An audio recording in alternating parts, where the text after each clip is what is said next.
a partir de determinado momento, nos nossos ciclos de conferência, a gente decidiu mudar um pouco de rota, porque a ideia de crise não estava dando conta para explicar a realidade.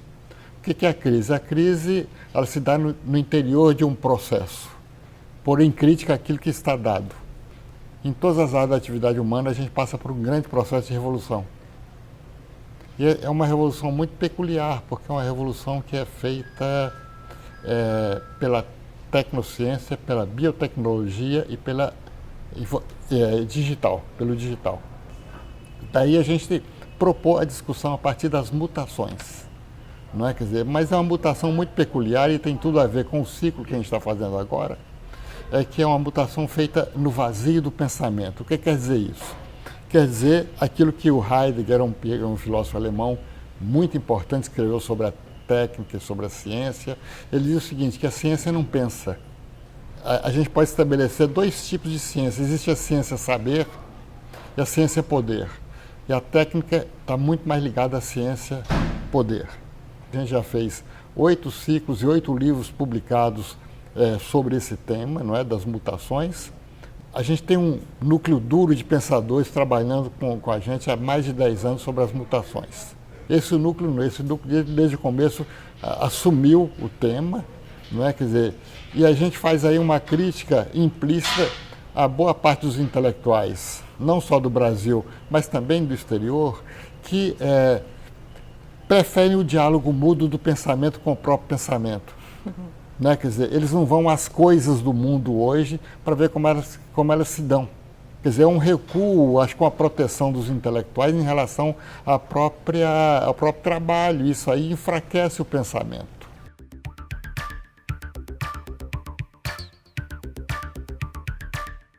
É do poeta e pensador Paul Valéry a epígrafe desse ciclo, né? O que seríamos sem a ajuda do que não existe. A utopia seria um sonho necessário, Adalto? Essa epígrafe do Valéry é fantástica, pelo seguinte: o que seríamos nós sem as coisas que não existem? Ele diz, pouca coisa, e nossos espíritos feneceriam se as utopias, ele não fala utopia, mas ele fala dos monstros, das perspectivas metafísicas e tudo, quer dizer, em última análise, as utopias não habitassem, não é? Quer dizer, as nossas trevas naturais de seres e objetos sem imagem. Que a gente é um humano que está entre os deuses, os antigos, né, quer dizer, pensavam assim, e os animais. A gente está no meio dessas duas grandes potências. Quando Valéry fala de seres naturais, trevas dos seres naturais, ele está dizendo exatamente isso. Sem as utopias, a gente volta quase que ao estado natural, que define o homem exatamente a consciência e imaginário.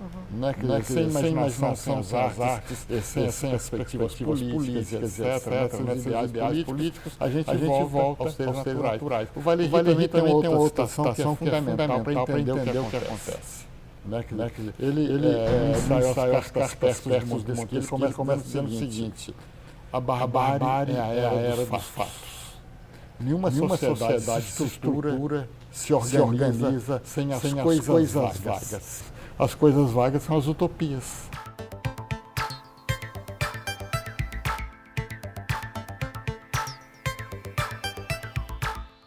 É uma palavra que completa quase 500 anos, desde que ela surgiu pela primeira vez num romance filosófico influente até hoje, e para falar de uma ilha, desse novo mundo, habitada por um novo homem, numa sociedade que teria resolvido seus problemas. Qual seria então, Adalto, e é disso que trata o ciclo, me parece, né, o novo espírito utópico, do que estamos falando hoje quando falamos de utopia? Pois é, a gente tem que falar em utopias. No plural. No plural. Eu acho que existem várias utopias. O Francis Wolff apresentou uma utopia que é muito curiosa, porque você está falando aí do não lugar e no livro do Thomas Moros, ele cria uma ilha absolutamente sistematizada, organizada, com regras e etc e tal, quase que uma sociedade comunista, não é? Quer dizer, naquele momento, muito importante, porque são ideais que ele tá apresentando nesse livro, faz 500 anos, agora em 16. Mas o Francis Wolff apresentou um problema que é curioso, porque é uma ilha que é cercada do interior e do exterior. Ou seja, quer dizer, o que está fora da ilha, né, é a barbárie, digamos assim, não é?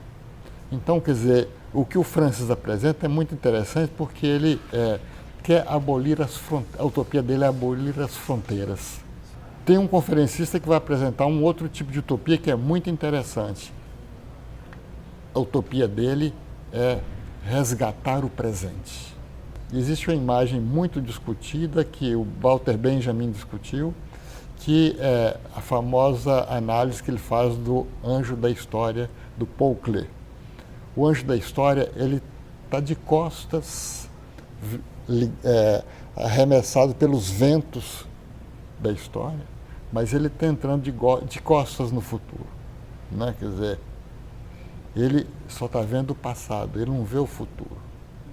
E é verdade, a gente não lida mais com o passado, né? Quer dizer, e sem passado você não consegue visualizar o futuro. Até aí tudo certo, a análise, mas a gente vai mais adiante, a gente acha que o anjo da história não vê também o presente. Quem vive o presente hoje? Ninguém. Seja no celular, você está desesperado olhando ali, quer dizer, você não consegue usufruir de nada, né? Quer dizer, gozar de nada no mundo hoje. Os antigos diziam, ver é mais do que o que se vê. Isso é verdade. Ver, quer dizer, envolve o pensamento. Esse seria uma outra utopia interessante. E certamente outras utopias vão surgir, mas eu, particularmente, defendo uma utopia. Né? Quer dizer, a seguinte, é que como a gente está vivendo no vazio do pensamento, o pensamento hoje é utopia.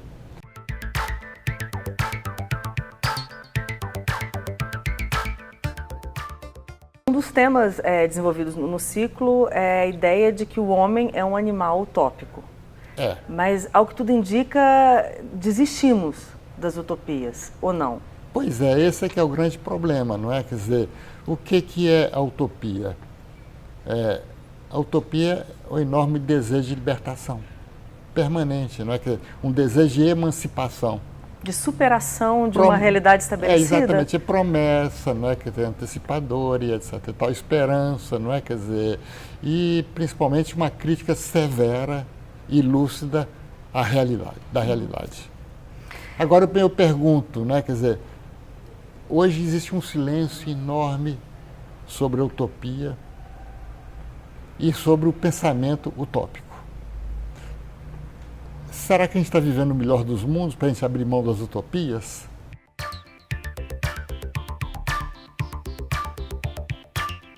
Adalto, então, pensando lá na origem da palavra utopia, nessa ilha de um mundo novo, habitado por um novo homem, quais seriam, na sua opinião, os ideais de uma vida em comum hoje? Puxa vida, que pergunta, né? Quer dizer, bom, eu acho que o que define essa vida em comum em todas as áreas, né? Quer dizer, nas relações afetivas, na política, em tudo, né? Quer dizer, é a busca permanente da liberdade, né? Quer dizer, é isso. Não existe nada completo, não é? Quer dizer, até nas relações afetivas é uma construção permanente, não é? Eu acho que a utopia é isso, é saber reconhecer que é uma construção.